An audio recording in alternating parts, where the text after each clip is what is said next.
Dear student, NCERT concept में आपका फिर से स्वागत है। डियर स्टूडेंट, जो हमारा चैप्टर चल रहा था लाइट रिफ्लेक्शन एंड रिफ्रैक्शन का, उसका एक पार्ट तो हमने करवा दिया है और अगला पार्ट आप समझेंगे। हमने एक पार्ट में क्या क्या समझा है इसके बारे में बता देता हूँ। यदि आपने वीडियो नहीं देखा है तो नीचे लिंक दे रखा है, उस पर आप क्लिक करके पहले वो पार्ट देखना, फिर अगला पार्ट करेंगे।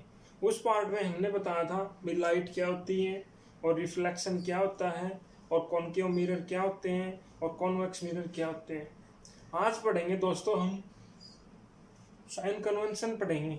कुछ नियम बनाए थे कि कोई वस्तु है, कहाँ ऑब्जेक्ट को जैसे इन्फिनिटी पे रखते हैं तो इमेज कहाँ बनेगी, और इमेज बनेगी वो पॉजिटिव होगी या उसकी डायरेक्शन जो मेजर करेंगे वह नेगेटिव होगी। ठीक है ना डियर स्टूडेंट, आओ चलो पढ़ते हैं। यदि आपने अब तक एनसीईआरटी कंसेप्ट चैनल को सब्सक्राइब नहीं किया है तो आप प्लीज़ सबसे पहले एनसीईआरटी कंसेप्ट को सब्सक्राइब कर लें और बेल आइकन को ज़रूर दबा लें, ठीक है, जिससे आपको हर प्रकार का नोटिफिकेशन मिले। ठीक है, और उम्मीद करता हूँ दोस्तों कि आप चैनल को सब्सक्राइब करेंगे, लाइक करेंगे और शेयर करेंगे। ठीक है ना, आओ पढ़ते हैं आगे। साइन कन्वेंशन के बारे में देखते हैं।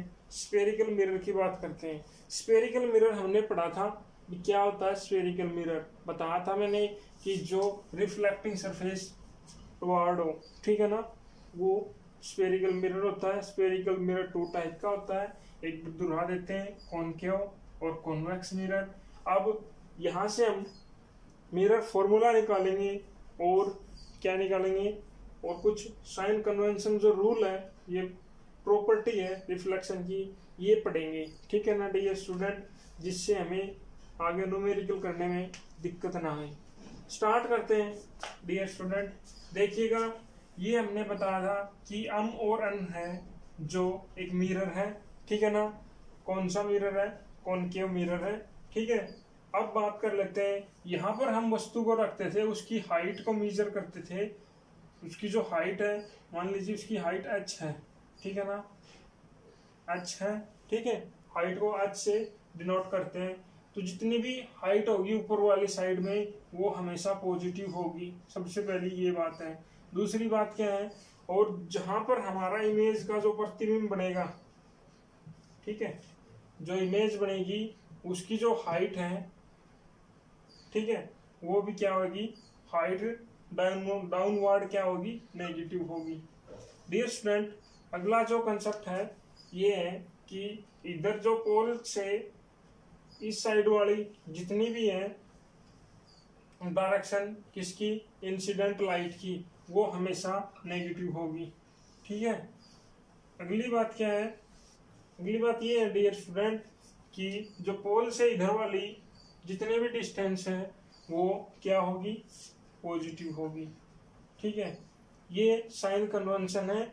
आपने एनसीईआरटी जो बुक है उसमें पेज नंबर 168 पर देखा होगा, ये प्रॉपर्टी लिख रखी है साइन कन्वेंशन की, कि भी जो ऑब्जेक्ट है, यदि वो ऑब्जेक्ट को कहाँ रखते हैं, लेफ्ट रखते हैं, मिरर के सामने रखते हैं लेफ्ट में, तब क्या होगा, लाइट का कहाँ जाएगी, light from the object fall on the mirror from the left hand side. ठीक है ना, इंसिडेंट लाइट की बात कर रहे हैं। और दूसरी बात है, जो जितनी भी डिस्टेंस है parallel to principal axis, principal axis इसका नाम है, प्रिंसिपल एक्सिस, इसके जितने भी डिस्टेंस हैं प्रिंसिपल एक्सिस से मेजर करेंगे, कहाँ तक, पोल तक। ठीक है, किस, पोल ऑफ द मिरर। तीसरा जो कन्वेंशन है उसमें क्या बताया गया है कि जितनी भी डिस्टेंस है उसको ओरिजिन जो जितना भी है एक्स एक्सिस का हमेशा पॉजिटिव लेंगे। एक्स एक्सिस का जो ओरिजिन है वो हमेशा पॉजिटिव लेंगे। ठीक है, और डिस्टेंस मेजर करेंगे perpendicular to and above the principal axis along Y axis taken as positive लेंगे। ठीक है, इसकी बात कर रहे हैं।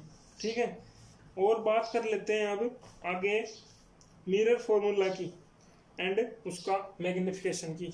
अगला कंसेप्ट है मिरर फॉर्मूला एंड मैग्निफिकेशन, उसके बारे में बात करते हैं। डियर स्टूडेंट देखिएगा, मिरर फॉर्मूला एंड मैग्निफिकेशन के बारे में पढ़ेंगे। अब मिरर फॉर्मूला की बात कर रहे थे, देखिएगा मिरर फॉर्मूला हमने बताया था कि साइन कन्वेंशन जो रूल है उसके अनुसार इसमें हम जो u है और v है और f है उसको क्या मानेंगे, u जो है उसको डिस्टेंस मानेंगे, ठीक है, किसकी डिस्टेंस, ऑब्जेक्ट की।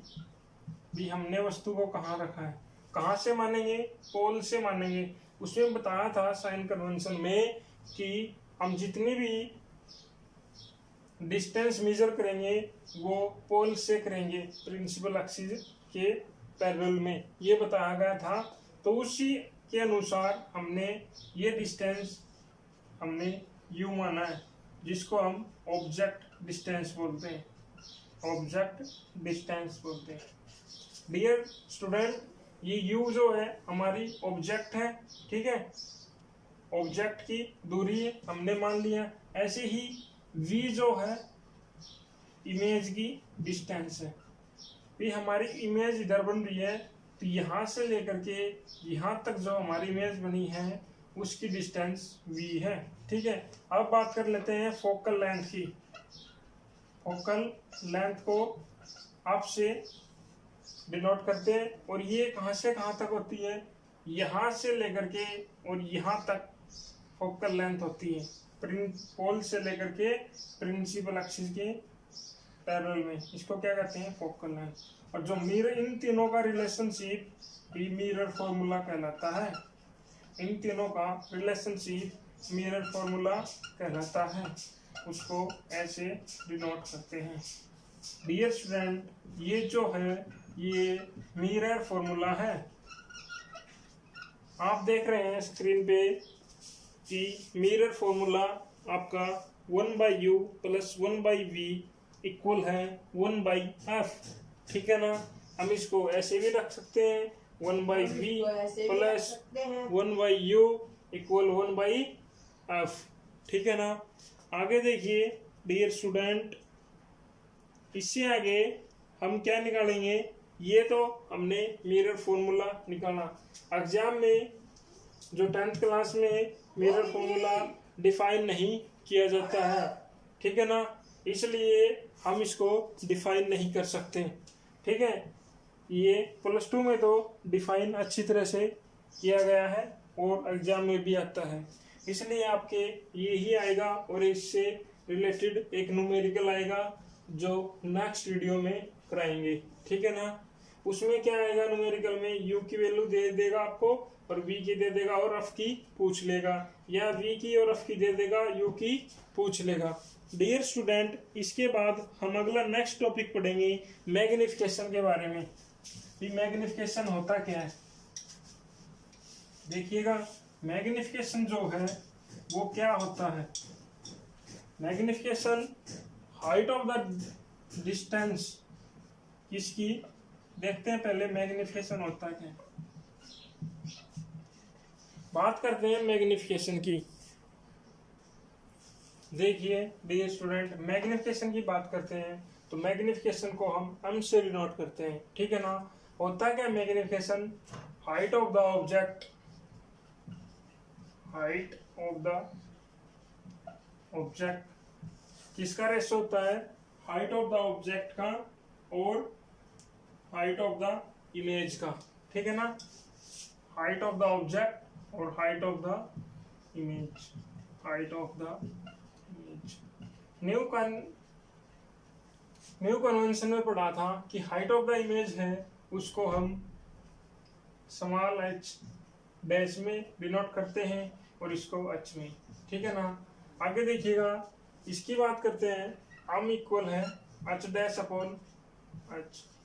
यहाँ से हम देख सकते हैं कि हम मैग्निफिकेशन निकालना है किसी भी, ठीक है। तो h पॉजिटिव, ये h के ऊपर ये इमेज का साइज है, डिस्टेंस है सॉरी, और ये किसकी है, ऑब्जेक्ट की हाइट है, ठीक है। ये हाइट किसकी है, इमेज की, और ये किसकी है, ऑब्जेक्ट की। ठीक है, अब इसको हम यदि हम मैग्निफिकेशन में रिलेटेड करते हैं डिस्टेंस से, ऑब्जेक्ट की जो डिस्टेंस है उससे रिलेटेड करते हैं, उसको यू कहते हैं, और इमेज की जो डिस्टेंस है उसको क्या कहते हैं, वी कहते हैं। ठीक है, उसके आगे हम देखेंगे कि इनको कैसे लिखा जाता है। मैग्निफिकेशन इक्वल है एच डैश अपॉन एच। ठीक है, तो एच डैश जो है इमेज कितनी है, V upon U. Dear student, ये आपके पास फॉर्मूला आ चुका है, किसका फॉर्मूला आ चुका है, ये हमारे पास फॉर्मूला आ चुका है मैग्निफिकेशन का। ठीक है, क्या होता है, मैग्निफिकेशन इक्वल है वी अपॉन यू। ठीक है ना डियर स्टूडेंट, ये मैग्निफिकेशन जो फॉर्मूला है वो वेरी वेरी इंपॉर्टेंट है, आप इसको याद कर सकते हैं। ठीक है ना, अब अगला नेक्स्ट टॉपिक पढ़ेंगे, आप देखिएगा, रिफ्लेक्शन ऑफ लाइट। रिफ्लेक्शन के बारे में हम पढ़ चुके हैं, सॉरी रिफ्रैक्शन ऑफ लाइट के बारे में पढ़ेंगे। इसके बारे में पढ़ेंगे रिफ्रैक्शन ऑफ लाइट। देखिएगा, ये जो अध्याय है ये तो हमने कर लिया है, अब रिफ्रैक्शन ऑफ लाइट के बारे में पढ़ते हैं। डियर स्टूडेंट, जो अगला जो नेक्स्ट टॉपिक है अपना वो रिफ्रैक्शन ऑफ लाइट है। ठीक है ना, रिफ्रैक्शन ऑफ लाइट पढ़ेंगे। रिफ्लेक्शन तो पढ़ा था हमने भी, क्या होता है रिफ्लेक्शन, जब कोई इंसिडेंट रे आती है नॉर्मल से टकराती है तो बैंड होकर के उसी मीडियम में चली जाती है। और रिफ्रैक्शन क्या है, इसका अपोजिट है, जब कोई रे आती है, ठीक है ना, इंसिडेंट रे आती है नॉर्मल से टकराती है दूसरे मीडियम में, नॉर्मल से टकरा करके बैंड होकर के और दूसरे मीडियम में चली जाएगी। ठीक है ना, वन मीडियम से अनदर मीडियम में चेंज हो जाएगी। मतलब क्या हुआ, जो इंसिडेंट रे है उसकी डायरेक्शन चेंज हो जाएगी। ठीक है ना, अब बात कर लेते हैं रिफ्रैक्शन होता क्या है। रिफ्रैक्शन एक वो फिनोमिना है जिसके अनुसार आप देखते होंगे जो लाइट है वो ट्रेवल करती है, ठीक है, फ्रॉम वन मीडियम से another medium, and the direction of propagation of light in the second medium change हो जाती है। ठीक है ना, कहने का अर्थ क्या है कि जो इंसिडेंट रे थी हमारी, जो एंगल आई बना रही थी, ठीक है ना, और जो रिफ्लेक्टेड रे है जो एंगल आर बनाती है, जो इंसिडेंट रे थी दूसरे मीडियम में जाकर के अपनी डायरेक्शन को चेंज कर लेती है और नॉर्मल के साथ बैंड हो जाती है। ठीक है ना, जानी चाहिए थी स्ट्रेट और बैंड हो जाती है नॉर्मल के साथ। इस तरह एक मीडियम से दूसरे मीडियम में जाना ही क्या कहलाता है, रिफ्रैक्शन ऑफ लाइट, और डायरेक्शन इसकी चेंज हो जाती है। ठीक है ना, उसको क्या कहते हैं, इस फिनोमेना को रिफ्रैक्शन ऑफ लाइट कहते हैं। उदाहरण ले लेते हैं रिफ्रैक्शन ऑफ लाइट की। आपने आमतौर पर देखा होगा कि जब कोई पेंसिल है किसी वाटर में डालते हैं, कोई बॉक्स है, ठीक है ना, उसमें पेंसिल को डाल देते हैं, तो हम देखते हैं कि जो पेंसिल है हमें जो रियल साइज है पेंसिल का वो हमें दिखाई नहीं देता। ठीक है ना, हमें क्या दिखेगा, बड़े आकार में दिखेगी पेंसिल, बड़े आकार में इमेज है ना, जो आपको क्या दिखेगी, बड़े आकार में, जैसे ये पेंसिल हमें बड़ी पेंसिल दिखेगी। ठीक है ना, और बात कर लेते हैं, कोई क्वाइन है, कोई सिक्का है, वो हमने डाल दिया इसके अंदर। ठीक है ना, मान लीजिए हमने 5 रुपए का सिक्का डाल दिया इसके अंदर, ठीक है ना, वाटर में, तो हम देखेंगे तो ये हमें छोटा नहीं दिखेगा, हमें ये जो रियल है वो तो दिखेगा नहीं, रियल से ज्यादा दिखेगा। ठीक है ना, बड़ा दिखेगा हमें। ये होता है रिफ्रैक्शन ऑफ लाइट। ठीक है ना, एक मीडियम से दूसरे मीडियम में जाना ही रिफ्रैक्शन ऑफ लाइट होता है। अब इसके हम क्या पढ़ेंगे, इसकी रिफ्रैक्शन के लॉ पढ़ेंगे। ठीक है ना डियर स्टूडेंट, हम रिफ्रैक्शन के लॉ, अगला टॉपिक जो है refraction through a rectangular glass slab के बारे में देखेंगे। ये एक्टिविटी है दोस्तों, इसमें एक्टिविटी दे रखी है एनसीईआरटी में पेज नंबर 172 में। ठीक है ना, तो आपने एक्टिविटी देखनी है, ये एक बार वैसे रीड कर लेना, कुछ ज्यादा नहीं है इसमें, एनसीईआरटी कंसेप्ट है ये। ठीक है ना, आप एक बार कंसेप्ट को समझ लेना, फिर आपको कोई दिक्कत नहीं आएगी। देखो सबसे पहले बात कर लेते हैं, ये एयर है, इसको रेयर मीडियम बोलते हैं, ठीक है ना। और ये ग्लास है जिसको डेंसर मीडियम बोलते हैं, ठीक है ना। ये रेयर मीडियम और ये डेंसर मीडियम। हम पढ़ रहे हैं रिफ्रैक्शन किसके थ्रू, एक ग्लास स्लैब ले रहे हैं, ठीक है ना, उसके थ्रू हम क्या कर रहे हैं, रिफ्लेक्शन पढ़ रहे हैं, ठीक है ना। तो इसमें आप देखेंगे जो इंसिडेंट रे है वो रेयर मीडियम से यदि डेंसर मीडियम में जाएंगी तो क्या होगा, हमेशा याद रखना।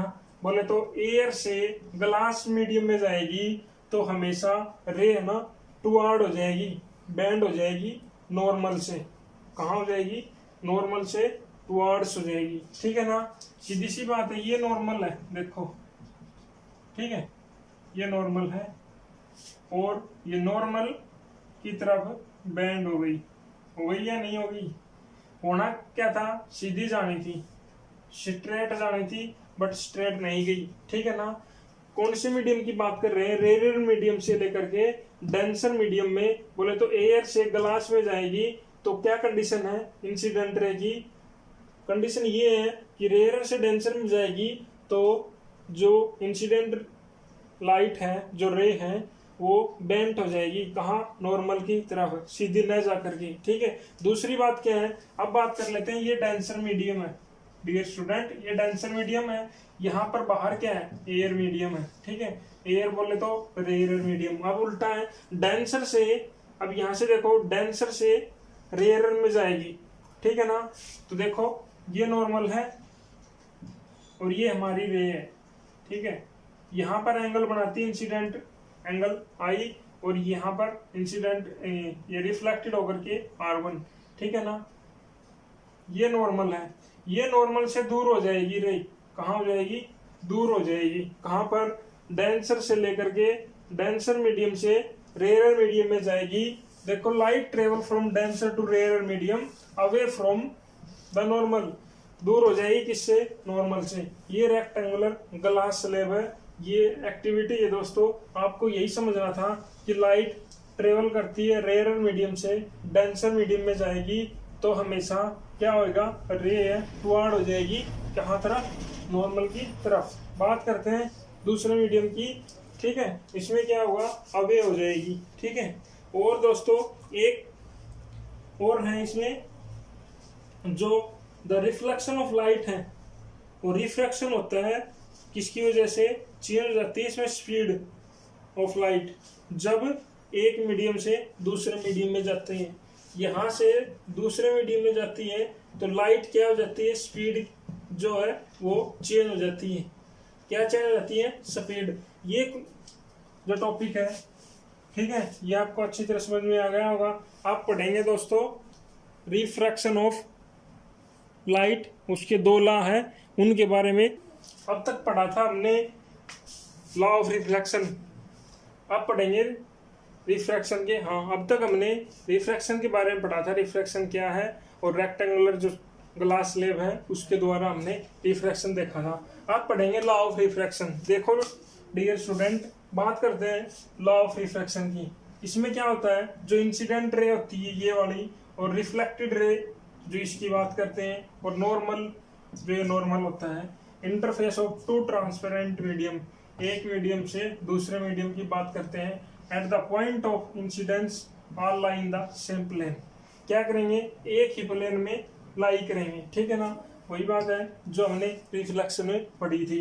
दूसरी बात है, इंपॉर्टेंट है, ये नहीं है, the ratio of sine angle of incidence, जो इंसिडेंट रे के साथ जो एंगल बना रहा है उसको साइन एंगल बोलते हैं, साइन इंसिडेंट एंगल, ये वाला एंगल, ठीक है। और बात कर लेता sign angle of the refraction is a constant, और इसकी बात कर लेते हैं, ये आर, जो आर है ये रिफ्रैक्शन एंगल है साइन का ही, और ये कांस्टेंट वैल्यू पे होता है, ठीक है। इसे क्या कहते हैं, स्नेल्स लॉ कहते हैं, स्नेल्स लॉ कहते हैं। इसको रिप्रेजेंटेड कैसे करते हैं फ्रेंड, इसको रिप्रेजेंटेड ऐसे करते हैं, देखिएगा, sine I upon sine R क्या होता है, कांस्टेंट। देखिएगा, sine I upon sine R, बोले तो साइन आई, इसको डिफाइन कर देते हैं साइन आर, और पहला मीडियम और ये दूसरा मीडियम, ठीक है ना। ये दोस्तों लॉ है किसके, रिफ्रैक्शन के। अब हम रिफ्रैक्टिव इंडेक्स के बारे में बात करते हैं, रिफ्रैक्टिव इंडेक्स की। रिफ्रैक्टिव इंडेक्स के बारे में जानेंगे, ठीक है ना। कुछ जो मटेरियल है उनका भी रिफ्रैक्टिव इंडेक्स पेपर में पूछ सकता है और डिफाइन भी पूछ सकता है इसका। देखिएगा रिफ्रैक्टिव इंडेक्स, रिफ्रैक्टिव इंडेक्स की बात कर लेते हैं। ये दो इंपॉर्टेंट इसकी प्रॉपर्टी है, ये याद रखनी है आपको। The value of the refractive index for a given pair of media depend करेगा, किस पे डिपेंड करेगा भाई, किस पे डिपेंड करेगा, पेयर ऑफ द मीडियम पे, स्पीड ऑफ लाइट इन दोनों मीडियम में, ठीक है ना। अब इसको डिफाइन कैसे करेंगे, देखिएगा आगे इधर है, जो पहला मीडियम है ये दूसरा मीडियम है, तो पहले मीडियम की स्पीड और दूसरे मीडियम की स्पीड v2 से और v1 से इसको डिनोट कर। दूसरे मीडियम की बात करते हैं और पहले मीडियम की, ठीक है ना। अब इसको क्या बोलते हैं, एब्सोल्यूट रिफ्रैक्टिव इंडेक्स। अब बात कर लेते हैं रिफ्रैक्शन इंडेक्शन ऑफ मीडियम, ठीक है। ये होता है speed of light in air और speed of light in medium, c/v। ये होती है स्पीड ऑफ लाइट, c से रिप्रेजेंटेड करते हैं। और स्पीड ऑफ लाइट वैक्यूम में कितनी आती है, 3 मल्टीपल में 10⁻⁻8 मीटर पर सेकेंड, ठीक है ना, ये होती है। अब बात कर लेते हैं दोस्तों, जो आपने देखा है इसमें जो रिफ्रैक्टिव इंडेक्स है, ये speed of light in medium 1 और मीडियम 2, ठीक है, ये रिफ्रैक्टिव इंडेक्स हैं। और कुछ रिफ्रैक्टिव इंडेक्स पेपर में आ सकते हैं, जैसे पूछ सकता है एयर का रिफ्रैक्टिव इंडेक्स कितना होता है, 1.003, ठीक है। और बात कर लेते हैं आइस की 1.31 और वाटर की 1.33, अल्कोहल की 1.36, ठीक है। दोस्तों ये सारा कंटेंट आज आपने सीखा है, आप एक बार रिवाइज करना। अगला जो नेक्स्ट पार्ट आ रहा है वो रिफ्रैक्शन बाय स्फेरिकल लेंसेज के बारे में पढ़ेंगे, इमेजिनेशन पढ़ेंगे लेंस के, और लेंस फॉर्मूला पढ़ेंगे, और उसके आगे पावर ऑफ लेंस पढ़ेंगे। धन्यवाद दोस्तों आपका। आप ऐसे ही एनसीईआरटी कंसेप्ट को सब्सक्राइब करें और लाइक करें और शेयर करें। जय हिंद।